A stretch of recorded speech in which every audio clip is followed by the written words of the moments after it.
इमरान खान ने पार्टी छोड़ने वाले रहनुमाओं की वापसी को रोक दिया। सराय के मुताबिक बानी पीटीआई की हिदायत पर कायम 7 रुकनी कमेटी पार्टी छोड़ने वाले रहनुमाओं की वापसी का फैसला करेगी।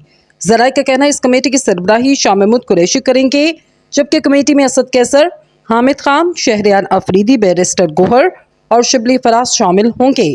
जराये के मुताबिक शंदाना गुलजार को भी कमेटी में शामिल किया गया और वो खवातीन के केसेस और इनके पार्टी छोड़ने की वजूहात पर रिपोर्ट देंगे, जिसके बाद कमेटी हतमी नामों की फहरिस्त बानी पीटीआई को भेजेगी, जो हतमी फैसला करेंगे।